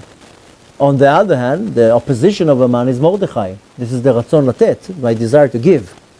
And I want to give you and you and you, and I want to do acts of kindness, and I want to do charity, and I'm more caring about you should be comfortable than me should be comfortable. This is the Mordechai. So there's always the power in me that is wanting to feed my own ego, and there's the power in me that says, no, it's not about me. It's about you right now. You coming first, not me. Then, if you remember, there's the famous horse. Mordechai was riding on the horse. Haman wanted to ride on the horse. In the end up, Mordechai was riding on the horse. The horse is an animal. The word in Hebrew for this type of animal is called behema. This is corresponding to my the behema, the animal in me, the nefesh behemit in me, that wants to have the most control. But nevertheless, I need to always know how to put my animal under control, that I'm riding on the animal. You know, it says about Mashiach when he's going to come, either he's going to come on clouds of glory, or poor and riding on a donkey. Not too long ago I gave a lecture and somebody says, now I know why Mashiach is not coming. He's very unhappy with the vehicle they assigned to him. Why didn't they give him from the rental company, the Jaguar? Maybe he would come faster. Why Jaguar? But nevertheless, why does it say that he's going to be rochev al chamor? Chamor is maybe a donkey, but chamor comes from the word in Hebrew chomer, materialism. And we are sunk in this klipa of materialism. Very few people here have nothing to do with materialism. They live simple and they don't like materialism. But we're all sunk in this klipa of materialism. Mashiach is going to have to come and ride on it to completely break the materialism. That's what it means, that he's riding on the chomer. Nevertheless, I have a behema, an animal in me. This animal wants to eat, wants to procreate, wants to sleep, wants to enjoy. I have to take this Mordechai and ride on the behema to control it. So not jump on the cookie or not jump on the whatever I see with my desires. Then, of course, I have the king. This is the king in my life. The king is not necessarily in the stories referring to Hashem, rather it's referring to the laws of nature. Sometimes I understand that the laws of nature are Hashem, and in some cases I don't understand that the laws of nature is Hashem. I need to know how to and understand in my life how all the laws of my nature are Hashem. If you don't believe 24/7, 100% that everything is from Hashem, then you're not allowing this king in the story to apply in your life. And now it's very easy to say, of course I believe in Hashem. Yeah, but do you believe in Hashem when the challenge is very, very hard? Do you believe in Hashem when the situation is so hard, then you don't see any revelation here? The hastara is so strong. So I have to constantly understand that all the laws of nature in the world is coming from Hashem, and that's the king in the story. And of course, I have Esther in the story, and Esther is the desire and the need to get connected to the king. Some people, they don't have the desire to get connected to the king. Some people can't get enough of how to connect to the king. What else can I do to connect to the king? Esther is the mediator, the connection between me and the king. The more that I'm connected to the king, the more happy I am, the more healthy I am, the more successful I am. Now, one more thing that is very, very interesting, and I think we'll do a few more points and then we can finish and take some questions. There's at the end of the Megillah a very interesting verse. And it says, Ha'el, the God, Harav et rivenu, fights our battles, Dan et dinenu, he judges our din. And there's a beautiful explanation that there's a certain klipa, that the name of the klipa is called Riv. Reish Yud Bet. Riv is a disagreement, or argument, or fight. But this klipa that is called Riv, we know of many different klipot. This klipa, besides how it sounds, Riv, an argument, but it has the power of shichecha, of forgetting. And how many times you sat in a class and everything made sense? 2 hours later, what was he talking about? You know, in the beginning when I became observant, then I would go to a class, then I would come home, my wife would tell me, no, how was the class? It's amazing. What did you learn? Torah. No, what did he teach? The parasha. But tell me something. You know, it's so deep, I don't know if you're going to get it. I'll tell it to you on the Shabbat table. And I'm like, oh my God, I don't even remember one word. Oh, there's something wrong with me. Sitting and I'm listening to every word and then nothing stays, like a cement wall. So, and how many times something happens to you, you learn from it. The next time it happens again, you're like, I failed last time. What, I'm failing again? I didn't learn from the mistake last time? So this klipa is called riv, and the power of this klipa is shichecha, is forgetness, that I forget things. I'm not talking about that you forget the keys. I'm talking about that you're forgetting things that you learned. Now, what do we have to uproot this klipa? Is the power of zachor. Zachor et asher asa lecha Amalek b'Mitzrayim. How are we remembering? By uprooting Amalek. So whatever I remember that Amalek did to me, when I'm doing, this is a mitzvah to say, that remembering, then I'm uprooting now the klipa of this shechecha of riv. Now, very interestingly, it says in the Torah, in the Megillah, a certain word, and it repeats it 5 times. The word that it repeats is kedat. Kaf Daled Taf. Kaf Daled Taf is one of the holy names. And kedat, you can translate it as the religion. But nevertheless, it comes 5 times in the Megillah in different contexts. And this holy name, kedat, is 5 times you can find it in the Megillah. 5 times the word kedat is the verse that we have in this week's parasha. It's actually last week's parasha. V'asu li migdash v'shachanti betocham. And we're going to get to this in a second. I just want to say the idea, then we'll go more further in it. 10 times the word kedat, 10 times, 10 times the word riv, this name of the klipa, is which is the same letters of meriva, of riv, then you have as follows. 10 times is the same gematria also, v'asitim al-migdash v'shachanti betocham, and twice the word kedat is the numerical value of the word riv, resh yud bet, which is the name of the klipa. And so we have 2 things that this klipa does that we can learn from. First of all is riv. Riv is a fight or an argument or disagreement. And this is something that we see everywhere, that this klipa constantly wants to come between 2 people to do a disagreement and an argument and a fight. So it can happen between 2 people, it can happen between 2 congregations, between 2 communities. Constantly we are subject to this attack of an argument. If you see in any type of situation that it's bringing you into an argument or disagreement, this way the red lights have to start flashing, that you have to stay away from.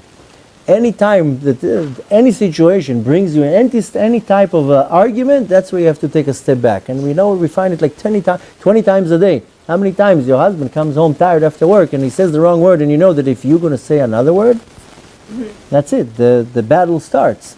That's where you have to be smart in saying, I'm not going to answer right now. Because if I answer, even though I'm right, then what's going to be the result? I'm going to be an argument. It's going to be a fight. We have to remember that in our life, it's not always about being right. It's about being smart. And you need to know sometimes when to zip your mouth, because your extra word will just throw another piece of wood into the fire, and then it all goes kaboom. So I have to take from that this klipa, this energy, is constantly going to try to put me in a place that I'm going to fall into some type of an argument. Bechlal, if you want to look at our own exile, that I believe that one of the biggest problems that we have, that we're still in exile, is the fact that everybody hates each other. Torah, Baruch Hashem, we have a lot. Everywhere you look, you'll find Torah. There are yeshivot all over the world. There are millions of hours of Torah online. Everywhere you look, there's shiurei Torah. So we're not lacking Torah. Chesed, Baruch Hashem, kindness and charity, there are thousands of charitable organizations. I don't know how many emails you get. I get 40 emails a day with fundraisers, and this yeshiva, and that cause, and this. And Baruch Hashem, there's a lot of chesed. We have a lot of things going on for us in our generation that are amazing. But unfortunately, on the flip side, on the negative side, the hate between everybody, whoa, Shem Yerachem. What hate people have towards each other. Because he's Sephardi and he's Ashkenazi, and he's this group and he's that group, and he said this and he said that. This story happened at the time when they were out of Yerushalayim for 70 years. The first Bet HaMikdash was destroyed from 3 sins: idol worship, forbidden relations, and bloodshed. Since the sin was revealed, the length of the exile was revealed. As they're going out of Yerushalayim, the prophet tells them 70 years you're going to be out, and then you're making a U-turn. The next temple was destroyed from 1 sin, Sinat Chinam, hating another person for no reason. Since the sin is not revealed, then the length of the exile is not revealed. And up until now, 1950 years, we're still in exile from Sinat Chinam. Now a lot of people say, what do you mean the sin is not revealed? Well, idol worship, you see if I'm worshipping an idol. Bloodshed and forbidden relations, it's obvious, you see it. But Sinat Chinam, I can smile at you all day long. How are you? And in my heart, I'm like, I can't stand you. So this Sinat Chinam is this epidemic that we have in our generation that is stopping the redemption from happening. Is the fact that I don't like you. Because you dress different, you talk different, you have a different Rabbi, you believe something different, whatever it is. I have to understand that this Sinat Chinam is one of the biggest problems, what is causing this riv, this meriva, this argument. And I need to know how to not let it happen, to bypass it, not to feed into this desire of an argument. And it can be in my own home. Sometimes, like I told you, it's all it takes is one word that you answer your husband, and or your child. Sometimes you just need to know when to be quiet. And you're quiet, the storm passes, then you can come and talk about it or start the argument. But you want to find yourself in many cases that, forget about that you're right. You know, in most cases you are the right one. But it's not about being right, it's about being smart. And being smart sometimes is know how to be quiet and not to say anything, then you don't initiate the fight. And even if you're right, so what? So sometimes you humble yourself. This is one thing we want to take from that. But it says something very interesting. We just learned that in last week's parasha, in Parashat Truma. Usually Parashat Truma is very close to Purim. Now we have a leap year, so it's a little bit far. But we have an unbelievable commandment of Vasitim leMikdash v'shachanti betocham. Big question in our sages, why does it say betocham? It should say betocho. Right? Vasitim leMikdash, Mikdash is one. Betocham is plural, is many. It should say v'shachanti betocho.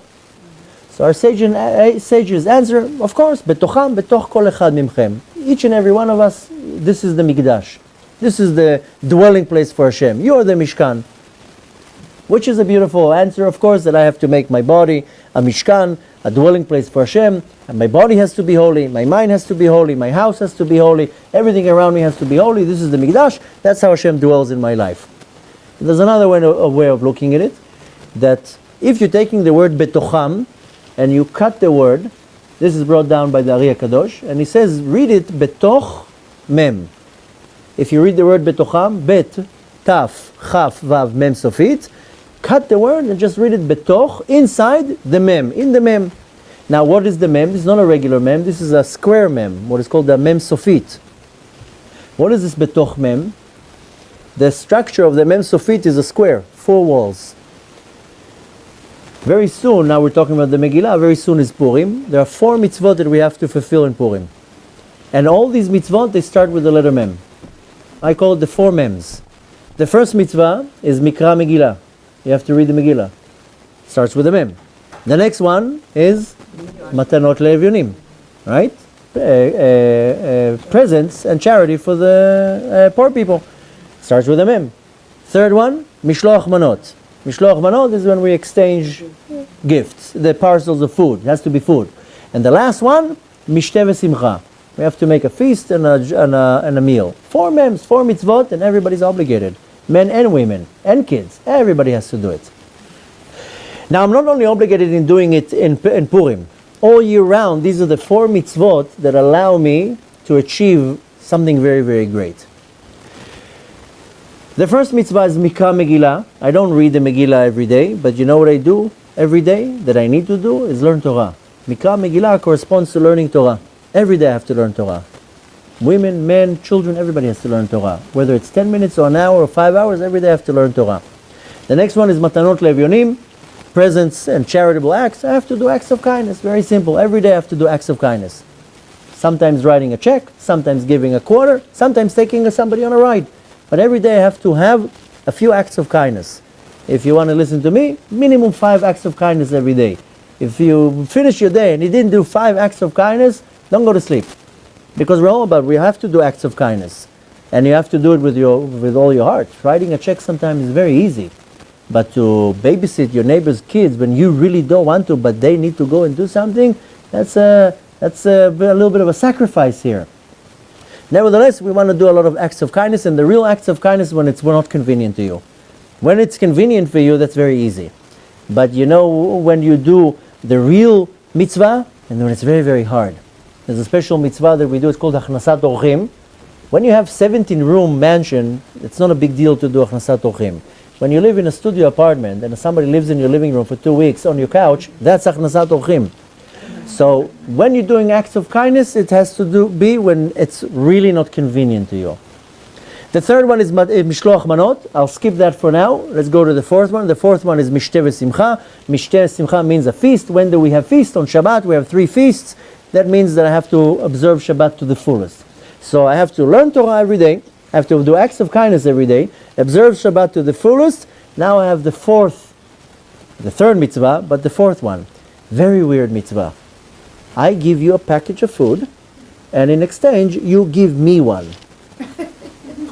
Why don't I just keep my own food, and you keep your food? Now, I don't know how it is in America, but I grew up in Israel, and in Israel, we had the custom that you come to school with your costume, and you bring a mishloach manot, and you put it on the table of the teacher, and then somehow, randomly, every kid goes and takes a different mishloach manot, and that's how you exchange the mishloach manot. I had the worst mishloach manot karma in the world. I would bring the Rolls Royce of the mishloach manot, and I would get back like a stinky bag of dry bamba. And I was like, what is this? I brought like literally the Rolls Royce of the mishloach manot with all the fancy stuff, and I would get the dried fruit. And every year I would tell my mom, I'm not bringing mishloach manot anymore. So what's the idea of mishloach manot? The Ari Kadosh explains something very interesting, that each and every one of us possesses a godly spark in our soul that nobody else has. It's a unique spark. The same way that our faces are different, the same way that our fingerprints are different, it's because our soul is different. There's no replica or duplication of a soul, and it has a unique godly spark. When we give mishlochei manot, I give you a piece of my spark, and you give me a piece of your spark, and we share. This corresponds to the mitzvah of avat chinam, of loving another person with no conditions, and not hating another person, not being judgmental to another person. I don't even know you. Why are you judgmental? I don't even know who you are. What was the circumstances, and I'm judging a person, I'm hating a person. This is sinat chinam. So this mitzvah is to bring me to understand that every day I have to do an act that reverses it. How many times a day are you judgmental towards people? How many times a day you hate another person? You don't even know the person. Or maybe you do. So we have to focus on these 4 mitzvot. Learning Torah, acts of kindness, observing Shabbat, and the most important and hard one is this Ahavat Israel, this unconditional love. That's how we close our mem. 4 walls, nothing can come in. The Yetzer Hara cannot come in. And that's how we have Hashem dwell in our life. Asitim lemikdash, v'shachanti betocham, betoch hamem. When I have this powerful structure of these 4 mitzvot, that are of course manifested into many mitzvot, but I build this structure of mikdash, that's when Hashem can dwell into my life. Then when Hashem is dwelling into my life, then I'm happy, I'm healthy, I'm successful, everything that needs to happen, even if I have challenges, even if I have some days that are not so great, but that's part of the course of what I have to go through, and that's how I build a mikdash to the Kadosh Baruch Hu. That's how we go to the next stage of Pesach, of going out of our own exile. So I hope that with a little bit of insights that we got tonight, even though there's so much more, but with a little bit of insights that we can take something, and like I said in the beginning of the class, that you want to apply that. If you walk out of the door tonight, I'm not expecting you to memorize what I said. That's why we have a video camera. But at least you have to come with a conclusion. If you leave any class, not only tonight, and there's no conclusion of what did I learn and what is going to happen right now, then you have to have a conclusion. So I hope you take a little bit of the details that we talked about tonight and to understand that the whole story that we're about to read is the story of my life. And I have to understand that I have a whole battle here within me, battle around me, the battle of good and evil, and how am I segregating myself in a way that it doesn't affect me. So I have to build a Mikdash, and I have to be very particular with Torah, very particular with acts of kindness, very particular with Shabbat, and needless to say, this love and hate problem that we have, then I'm closing myself very, very tight. Now go to the whole battle with the Yetzer Hara. Then we gave enough information to put me into some type of a program, and how am I making sure that I'm not falling prey to the Yetzer Hara, to make sure that all this trouble that I have to go through is just to prepare me for a much better thing, and to understand that very soon then we will see this godly revelation. Right now there's a concealment of the light, there's a hastara, but very soon this is over. Very soon I'll be able to see, now I understand why I had to go through all these problems. So B'ezrat Hashem, we'll be able to march into Purim, and as it says in the end of the Megillah, v'leYehudim hayta ora v'simcha v'sason v'ikar, and the Jews had a lot of joy and happiness and wealth and health and success and everything that they wanted. B'ezrat Hashem, we should take advantage of the 2 months of Adar. I mean, we're already in a couple of days into the first Adar, but we have double the power, 60 days of power to bring out all this amazing energy that is hidden in the month of Adar, to allow me that once I'm done with that, then I go into the month of Nisan, is where I go into my personal freedom, that I go out of my own slavery, out of my own exile. And needless to say, we all want to be out of our not only of our own exile, but out of the general exile. And B'ezrat Hashem, we should merit to see the coming of Mashiach with our own eyes. It should happen with mercy. As we say 3 times a day, v'techezena einenu b'shuvcha leTzion berachamim, that we should see the coming of Hashem to Yerushalayim with mercy. B'ezrat Hashem, we should be able to, the same way that after Purim they made a U-turn and went back to Eretz Yisrael, that you should all make a U-turn and come back to Eretz Yisrael even before me, before I'm going back home.